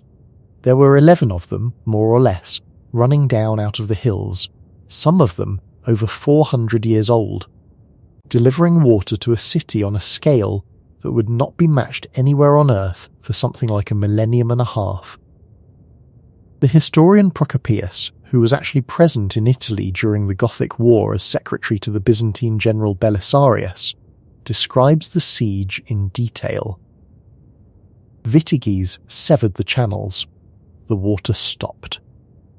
And here is the part that matters for this episode. When the siege ended, most of them were never properly repaired, not because the Romans of the 6th century were stupid, not because barbarians hated water, because repairing an aqueduct is an institutional act long before it is an engineering one. Roman aqueducts were maintained by a permanent administrative apparatus with dedicated staff, legal authority over the land the channels crossed, a tax base to fund the work, and a continuous body of specialist knowledge about surveying gradients and mixing hydraulic mortar and clearing calcium carbonate deposits out of a conduit without collapsing it. The Gothic War did not destroy the aqueducts. It destroyed the tax base, the administration, and the population that justified them, and the aqueducts followed. By the time the dust settled on the 6th and 7th centuries, the city of Rome held perhaps 30,000 people. The peak figure is contested, and I will be honest that it is contested. The traditional estimate for the imperial city is around 1 million. Revisionists have argued for half that or less, and the full scholarly range spans from a couple of 100,000 to well over 1 million. Take the middle of that, and you still have a city that lost something in the order of 9 out of every 10 inhabitants. No European city would reach a population of 1 million again until London, at roughly the beginning of the 19th century. That is where the 1,000-year figure comes from, and it is important to me that you know exactly which claim it supports and which claims it does not. because the honest version of this is more interesting than the dramatic one. Let me give you the material evidence, and the person to read on this is Brian Ward Perkins, whose 2005 book The Fall of Rome and the End of Civilization is the strongest modern statement of the catastrophist position. What Ward Perkins does is refuse to argue about literature and politics, and instead go digging. Roman pottery is the exhibit. Under the empire, ordinary people across the Western Mediterranean used mass-produced, standardized, well-fired tableware distributed through long-distance trade networks available to farm labourers. It is one of the most abundant artefacts in the archaeology of the period, and it is good. Then, across the 5th and 6th centuries in the West, it disappears, and what replaces it is locally made, hand-finished, badly fired, and in some regions there is a return to wooden and leather vessels that leave almost nothing behind. Roof tiles tell the same story. Under Rome, tiled roofs were normal in ordinary settlements. Afterwards, tiling collapses as a technology in much of the West, and building reverts to timber and thatch, which is an entirely serviceable roof, and also a roof that does not require a kiln industry, a distribution network, or a market that can pay for the product. And then, the detail that I think lands hardest. Cattle bones. Animal remains from Roman contexts show livestock of a certain size, the product of sustained selective breeding and reliable fodder supply. After the collapse, cattle get smaller, and on Ward Perkins's evidence, they do not return to Roman dimensions until something like the 14th century. 800 years to rebuild a cow. That is not a metaphor. Selective breeding is a knowledge system. It requires records or reliable memory, continuity of ownership, surplus to feed animals you are not eating, and the social stability to plan across generations of livestock. Remove those and the animals regress, and getting them back is not a matter of deciding to. There is one more line of evidence, and it is my favourite, because it is completely independent of any archaeologist's judgment. In 2018, a team led by Joseph McConnell published a study in the Proceedings of the National Academy of Sciences using Greenland ice cores. Lead pollution from ancient mining and smelting, principally silver extraction, drifted north and settled into the ice, and modern coring techniques can resolve it at subannual resolution. What you get is a chart of European economic activity for 2 millennia written by the atmosphere, with no historian's thumb anywhere near the scale. It climbs from around 900 years before the Common Era with Phoenician expansion. It rises with Rome. It tracks specific events, wars and plagues showing up as dips. It peaks under the Empire. And then it falls off a cliff and stays down for centuries. Later work from the same group traces the recovery through the early modern period and into the Industrial Revolution, and notes how extraordinary the eventual industrial rise is against the whole preceding record. An ice sheet in Greenland recorded the fall of Rome. Nobody had to write anything down. Alongside all of that, literacy. William Harris of Columbia published Ancient Literacy in 1989, and it remains the reference point. His estimate for the Roman Empire is that adult literacy sat at around 10%, and probably never exceeded 15 to 20% in any broad population. That figure surprises people, and it should reframe the whole conversation, because it means Roman civilization was already resting on a very thin layer of people who could read. Harris himself is careful, and I want to quote his caution because it is the mark of a serious historian. "We shall obviously never know in a clear-cut numerical way," he wrote, "how many people were literate, semi-literate, or illiterate in the Greco-Roman world. But if the literate layer was that thin at the peak, then you do not need a catastrophe to break the transmission chain.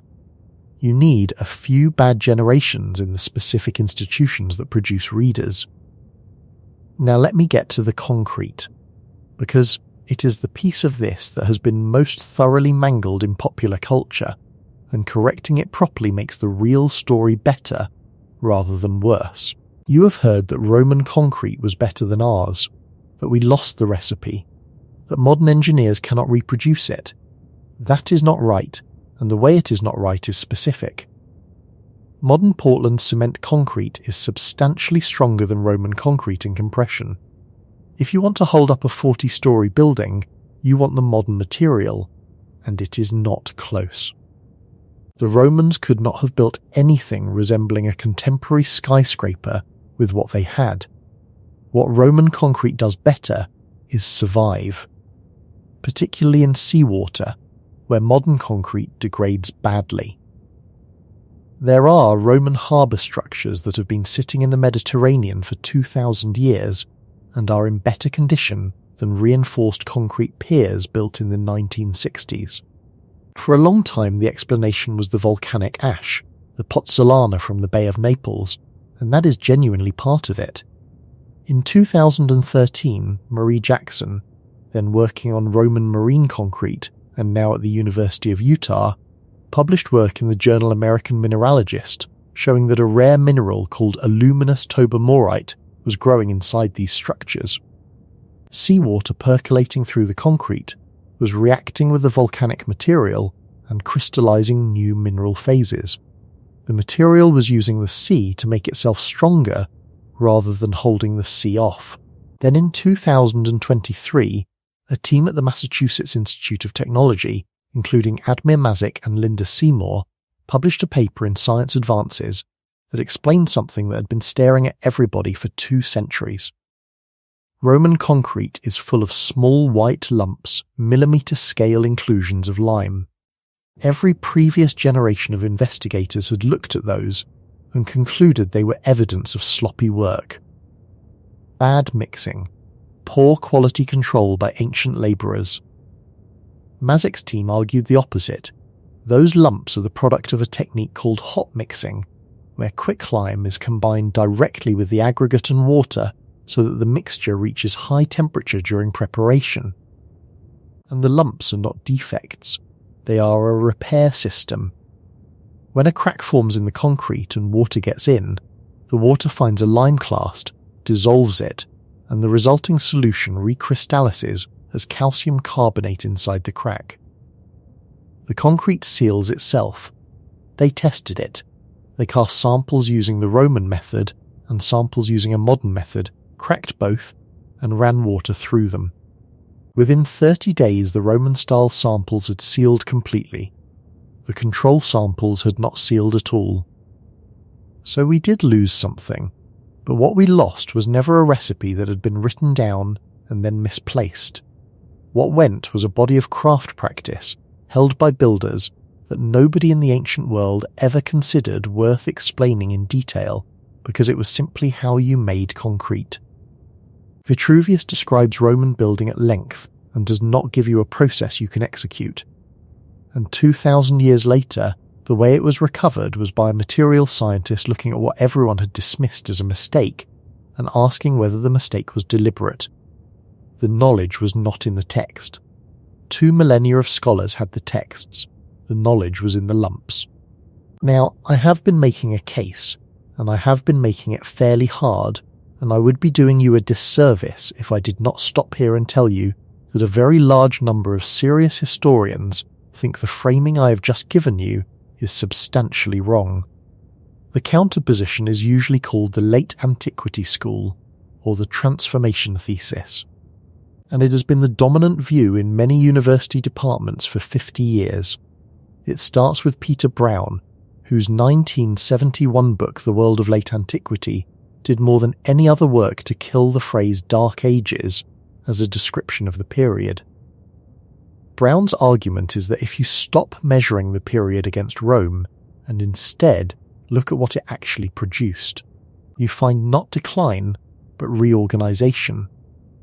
New religious forms of extraordinary vitality, new political structures, new art, a Mediterranean world that was different, not degraded. Chris Wickham's Framing the Early Middle Ages, published in the same year as Ward Perkins and awarded the Wolfson History Prize, is a vast comparative study across the whole Mediterranean, and it makes the picture regionally specific in a way that resists any single story. Some regions genuinely collapse, others carry straight on. Egypt and Syria are doing fine. The tax system does not simply die with the empire, and in places it postdates the founding of the successor kingdoms entirely. Guy Holsoul's work on the migration period argues that the barbarian invasions were far smaller in scale than tradition holds, that ethnic identity in the period was fluid and situational rather than fixed, and that what happened was primarily an internal transformation of the Roman world rather than destruction by outsiders. I think these historians are right about a great deal, and I think anybody presenting the fall of Rome as a simple story of civilization extinguished by barbarians is selling you something. The Eastern Empire did not fall at all. It continued for another 1,000 years. Literacy in the Islamic world went up, not down. Arabic scholarship preserved and extended Greek, learning that the Latin West had lost, and returned it later through Spain and Sicily, which is a transmission story, not a lost story. But here is where I come down, and I want to be explicit that this is a position rather than a consensus. The Transformation School is answering a different question than the one I am asking. They are asking whether the period was culturally impoverished, whether it was creative, whether the people living in it were experiencing a catastrophe. On those questions, they win. I am asking a narrower and more brutal question, which is whether specific technical capabilities that existed were subsequently unavailable, and for how long. And on that question, the pottery is worse, the roofs are worse, the cattle are smaller, the lid in the ice sheet says the mining stopped, the aqueducts ran dry, and nobody in Western Europe built a dome to match the Pantheon for over 1,000 years. Those are not interpretations, those are measurements. So the honest accounting of the 1,000 years is this. As a claim about culture, it is false and you should not repeat it. As a claim about population, urban scale, monumental construction, long-distance trade in ordinary goods, and specific industrial capabilities in the Latin West, it holds up uncomfortably well. And I want to name the thing that recovery actually required, because this is where the ancient half of the story locks into the modern half. Nobody recovered Roman engineering by finding a lost Roman manual. That is the fantasy version. The Renaissance is a rediscovery of texts, and texts were part of it. But domes were rebuilt because Brunelleschi spent years studying the physical structures in Rome, and then solved the problem again in the 1420s with a herringbone brick pattern that, as far as anyone can tell, the Romans never used. Concrete was not recovered from Vitruvius. Portland cement was invented in the 19th century by a bricklayer in Leeds working empirically. The recovery was not retrieval, it was reinvention by practitioners from physical evidence at enormous cost in time, which means the 1,000 years was not the time it took to find the books. The books were mostly there the whole time. The 1,000 years was the time it took to rebuild the population, the surplus, the institutions, and the community of practitioners capable of acting on them. And that is the point at which I have to deal with the fire.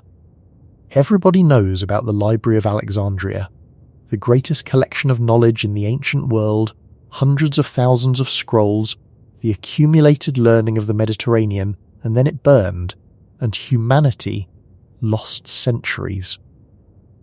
Almost every element of that is either wrong or unprovable, and the way it is wrong tells you more than the story ever did. Start with the fire, because there is not one fire. There are 4 candidate destructions, and historians have been arguing about them for 2 centuries. Julius Caesar, in 48 before the Common Era, during the Alexandrian War, set fire to ships in the harbour, and the fire spread ashore. Ancient sources say scrolls burned.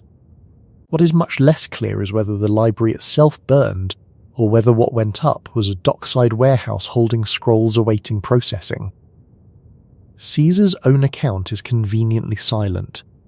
The Emperor Aurelian, in the 270s of the Common Era, retook Alexandria from the Palmyrene forces and in the process devastated the Bruchion, the royal quarter, which is where the Museion and its library most likely stood. That is probably the most consequential of the four, and it is the one nobody has heard of. The destruction of the Serapeum under the Patriarch Theophilus in 391 is the one that gets cited most often as the Christians burning the library. The Serapeum was a temple that had housed a daughter collection. It was destroyed. Whether it still held significant holdings at that point is genuinely unknown, and the contemporary accounts of its destruction do not mention books at all, which is a striking silence given that the people writing were quite happy to describe the destruction of statues. And then, there is the one everybody repeats, the Muslim conquest of Alexandria in 642, and the Caliph Umar allegedly instructing his general Amr ibn al-As that if the books agreed with the Quran they were unnecessary, and if they disagreed they were pernicious, and either way they should be burned, and the scrolls were used to heat the city's bathhouses for 6 months. That story is almost certainly fabricated. It appears for the first time in the writings of Bar Hebraeus, a Syriac scholar, in the 13th century, 600 years after the events it describes. It is absent from the earlier Arabic and Christian sources that would certainly have recorded it. The mainstream position among historians is that it is a later invention, quite possibly polemical in origin, and it is now the single most repeated fact about the Library of Alexandria on Earth. We are all walking around with a 13th century story in our heads about a 7th century event, and repeating it as history in an episode about knowledge decay. There is your invisible scandal. It has been sitting in plain view for 200 years, and it has not made a dent. But the fire is not even the main problem with the story, because the numbers are worse. In 2002, Roger Bagnall, a papyrologist then at Columbia, and one of the most respected scholars of the ancient documentary record alive, published a paper in the Proceedings of the American Philosophical Society called Alexandria, Library of Dreams. And what he does in it is take the received figures and run the arithmetic. The ancient sources give holdings of 400,000, 500,000, 700,000 scrolls. Bagnall points out what those numbers would actually require. We know of something in the region of 450 Greek authors from before the 4th century, before the Common Era from whom anything at all survives, and a couple of hundred more attested by name. If you take the most generous scholarly estimates of how much has been lost relative to what survives, and multiply, you arrive at an original body of Greek literature that Bagnall reckons at something in the order of 10 to 15,000 rolls. Not 500,000. 10 to 15,000. To hold 500,000 scrolls, the library would have needed to contain vastly more written material than there is any evidence was ever produced in the Greek world at that date. Bagnall's verdict on the ancient figures is that they do not deserve any credence. He is similarly unimpressed by the charming stories about Ptolemaic officials confiscating books from every ship that docked, and by the idea that Callimachus could have catalogued a universal library, given that his catalogue as we understand it was already an immense undertaking at a far smaller scale. His argument, and it is the argument I find most persuasive, is that the Library of Alexandria we all carry around is largely a construction of later imagination, and that the actual loss of ancient literature was never an event at all. It was attrition. Here is how a text survived antiquity. It was written on papyrus. Papyrus, in the Mediterranean climate outside the dry sands of Egypt, degrades. A scroll might last a couple of centuries in good conditions and considerably less in bad ones, which means that for any work to reach us, somebody had to copy it out by hand, and then somebody had to copy that copy, and so on continuously, for as long as the text existed, forever, every generation, a decision got made about every book. copy it or let it go. The decision was usually made by people with limited time and limited papyrus and their own priorities, and the priorities were school curricula, popular taste, and whatever the patron wanted. The result is exactly what you would predict.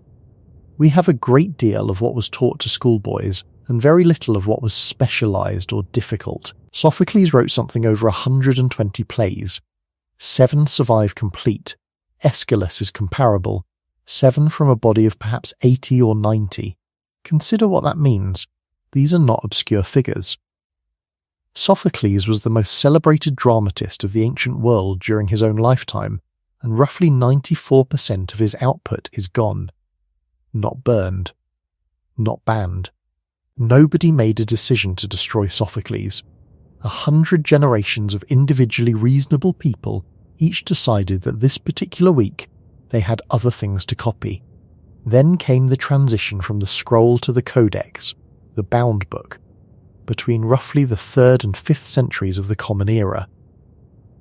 Parchment lasts far longer than papyrus, so the transition was a genuine preservation upgrade, but it was also a filter, because transferring a text to the new format was expensive, and anything not transferred simply ran out the clock on its remaining papyrus. The technology improved, and the improvement was itself an extinction event, because the migration was selective, and selection is the mechanism. I want you to hold that next to the fact that 28% of articles with a digital object identifier are in no preservation archive. Same shape. Improved technology, selective migration, silent loss of everything not selected, and no moment at which anybody could point at a fire. And to show you what that costs, there is one manuscript I want to put in front of you. Archimedes of Syracuse died in 212 before the Common Era, killed by a Roman soldier during the sack of his city, allegedly while working on a diagram. He was, by a comfortable margin, the greatest mathematician of the ancient world, and arguably one of the 2 or 3 greatest who has ever lived. Around the year 950, in Constantinople, a scribe copied a collection of his treatises onto parchment. Around 1229, a monk took that parchment book, scraped the ink off the pages, cut them, rotated them 90 degrees, folded them, and used them to make a prayer book. This was not vandalism by the standards of the time. Parchment was expensive, and reuse was normal practice. A scraped manuscript is called a palimpsest, and this one is now known as the Archimedes Palimpsest. For 700 years it was a prayer book. Nobody looked at what was underneath. In 1906, a Danish philologist named Johann Ludwig Heiberg, who had spent his career producing critical editions of Greek mathematical texts, heard about a manuscript in Constantinople with faint mathematical writing showing beneath the liturgical text.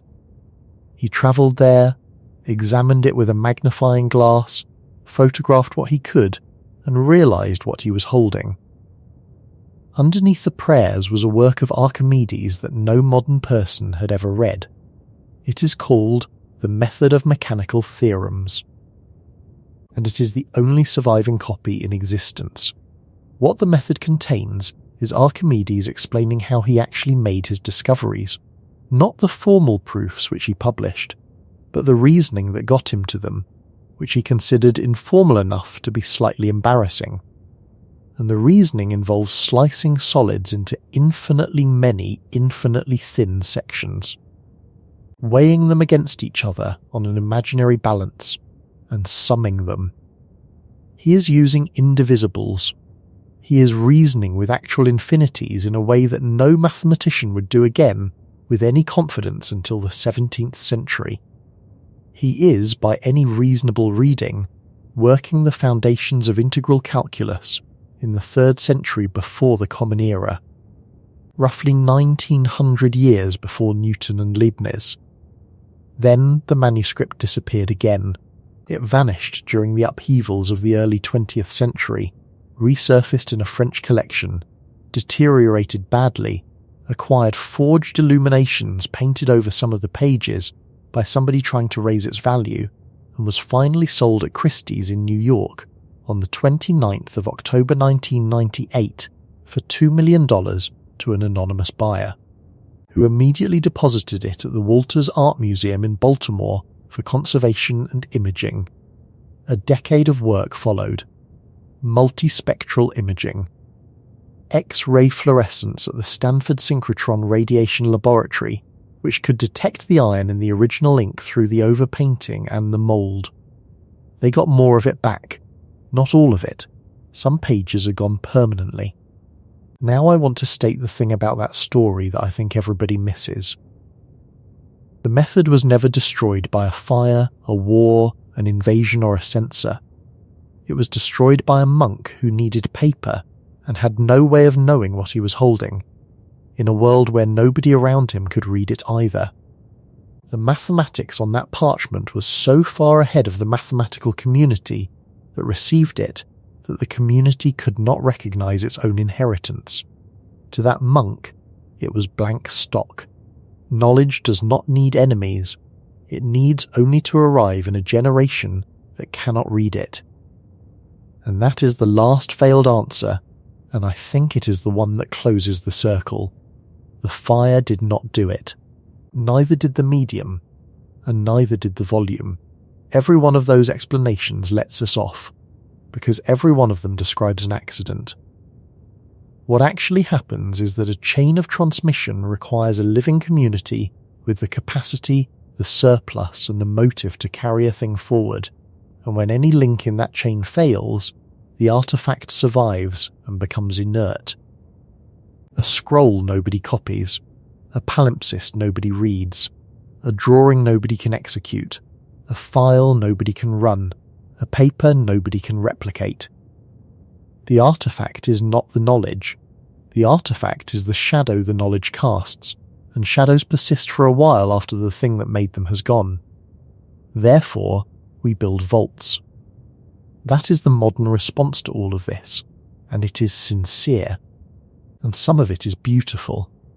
The Long Now Foundation produced the Rosetta Disc, a nickel plate a few inches across, micro-etched with material in over 1,000 human languages at a scale where the text spirals inward and shrinks until you need a microscope to continue reading.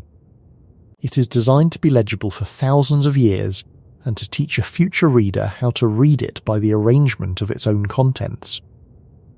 There is the Arctic World Archive, in a decommissioned coal mine on Svalbard, where data is written onto photosensitive film rather than any magnetic or solid-state medium, because film can be read with light and magnification, and nothing else. In 2020, the GitHub Arctic Code Vault put a snapshot of the world's open-source software onto reels of that film, and buried it in the same mountain. These are serious projects run by serious people, and I am glad they exist. And they are, every one of them, a bet that the artifact is the thing. Ask what a future reader actually recovers from the Arctic Code Vault. They get the source code of the world's software as of early 2020. Millions of repositories, perfectly preserved, physically durable, readable with a lens. And unless they also have the compilers, the operating systems, the hardware architectures, the package registries the code depends on, the conventions of the communities that wrote it, and the accumulated practice of people who know how software is built, what they have is a very large quantity of English words arranged in unfamiliar patterns. They will be able to read every character and execute none of it. That is the Domesday video disc problem again, at civilizational scale, and we are walking into it on purpose while congratulating ourselves. There is exactly one place where I think our society has looked this problem full in the face, and it is the strangest official document I have ever read. In 1993, Sandia National Laboratories published a report numbered SAND 92-1382 by Kathleen Troth, Stephen Horer, and Robert Guzowski. The subject was the waste isolation pilot plant in New Mexico, a repository where transuranic nuclear waste is buried in a salt formation half a kilometre down. The waste will be dangerous for around 10,000 years. So the United States government convened panels of anthropologists, linguists, semioticians, materials scientists, astronomers and science fiction writers, and asked them a question no institution had ever formally asked before. How do you tell someone something in 10,000 years? 10,000 years ago, agriculture was new. Writing did not exist. No language currently spoken on Earth existed. No political entity now in existence existed. The oldest continuously operating institution on the planet, by most reckonings, is somewhere between 1,000 and 2,000 years old, and it has spent much of that time in schism. The panel's honest conclusion was that no message in any language would survive that interval as language. Words would be gone. Symbols would drift. The skull and crossbones, which reads as poison to us, was a pirate flag before that, and an alchemical mark before that, and there is no reason to expect it to mean the same thing in the year 12,000, so they proposed architecture instead. Enormous earthworks intended to communicate hostility through form rather than symbol. Fields of concrete spikes at irregular angles, a design called the Landscape of Thorns, black basalt slabs radiating heat under the desert sun. A site engineered to feel wrong, to trigger something below language, and they drafted a message anyway, layered at multiple levels of sophistication, to be inscribed on markers in as many languages as could be managed. Part of it reads like a fragment of scripture written by an engineer who has stopped pretending. This place is not a place of honour. No highly esteemed deed is commemorated here. Nothing valued is here. 9 years earlier, the semiotician Thomas Sebeok, working for the Department of Energy's Human Interference Task Force, had come at it from the other direction entirely. Sebeok's assessment was that no physical marker system could be relied upon, because markers are objects and objects get moved, quarried, reinterpreted or worshipped. His proposal was an atomic priesthood, a self-perpetuating body of specialists charged with maintaining knowledge of the site's danger, transmitting it through ritual, legend and taboo, renewing itself across generations by initiation rather than documentation. He was explicit about the model.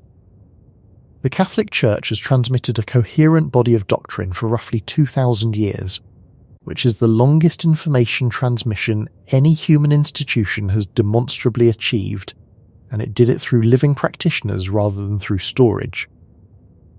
And then there is the proposal I cannot stop thinking about, from the semioticians Françoise Bastide and Paolo Fabri, which is usually reported as a joke and was not one.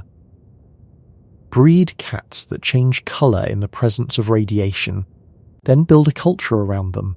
Songs, proverbs, stories for children, the sort of material that propagates through a population for millennia without any institution maintaining it. When the cat changes colour, leave. Ray cats, a government seriously entertained encoding a safety message into folklore and livestock, because folklore and livestock have a better transmission record than any archive we have ever built.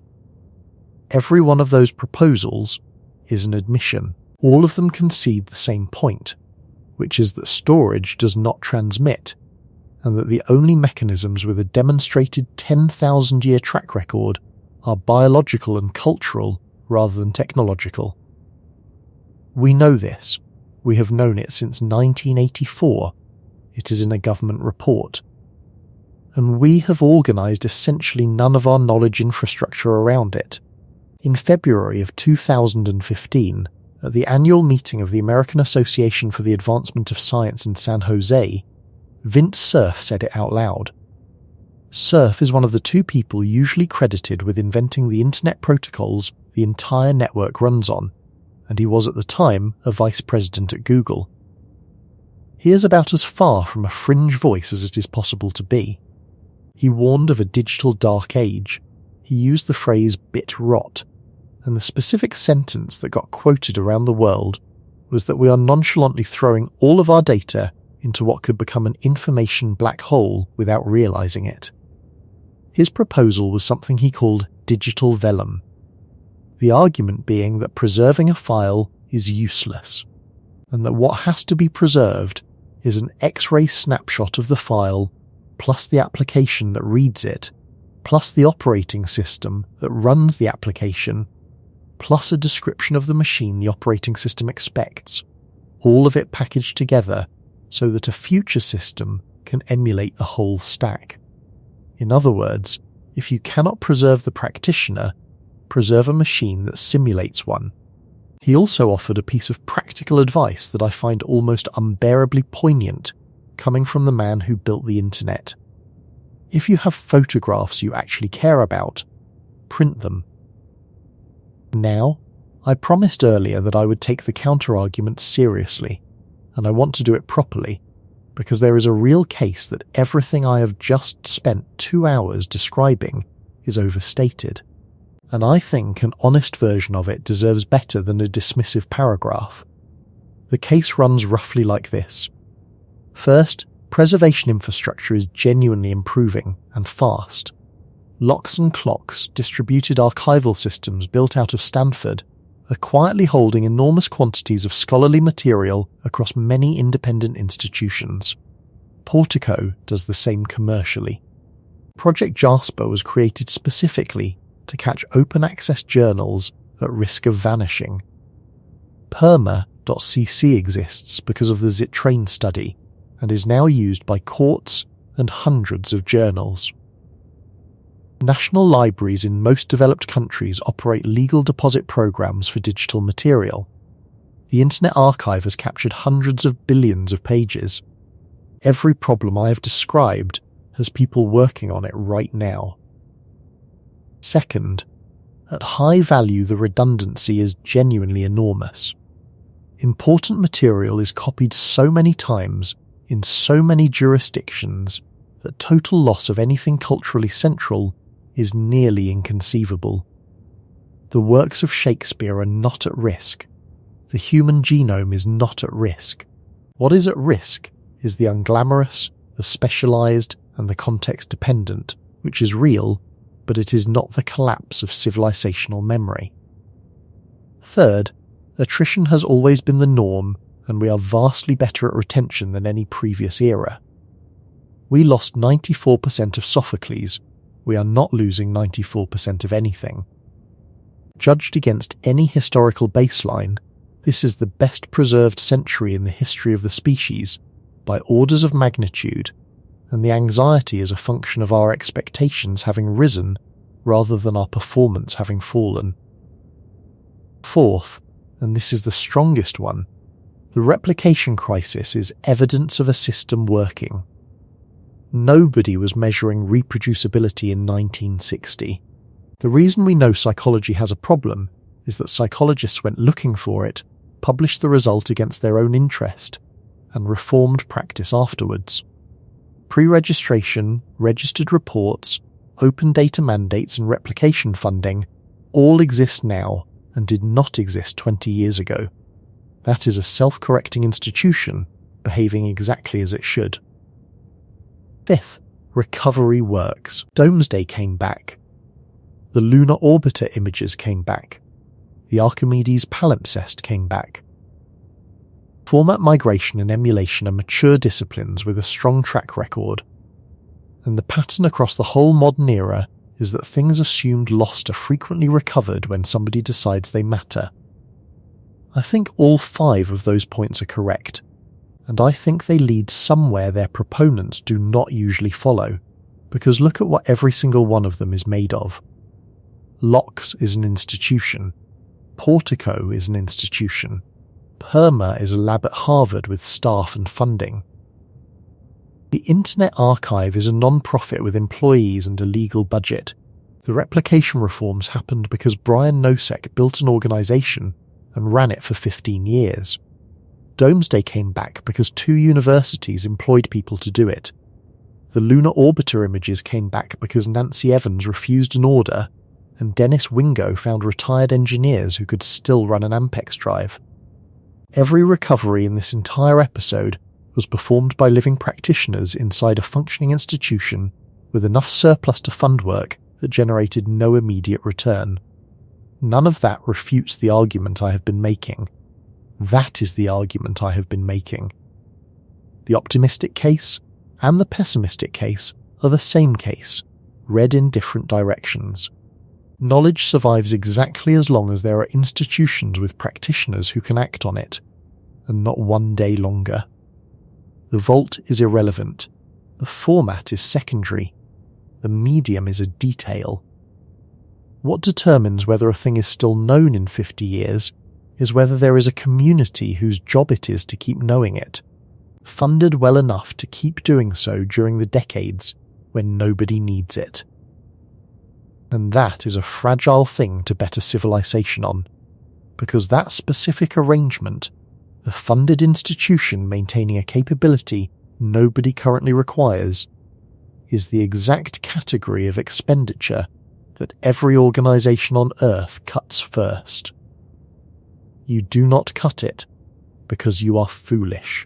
You cut it because the maintenance of a capability that nobody is currently using has no measurable output, and every management system ever devised measures output.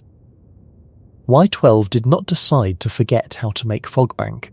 It closed a line that was not needed, in a budget cycle where closing it was obviously correct, and the forgetting arrived on its own, silently, over a decade, with no line item and no signature. Which brings me back, finally, to the thing I planted earlier and told you I would earn. When Rome lost its aqueducts, Rome could see it.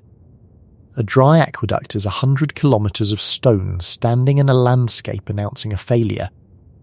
When the pottery got worse, everybody who ate off it knew. When the cattle got smaller, every farmer knew.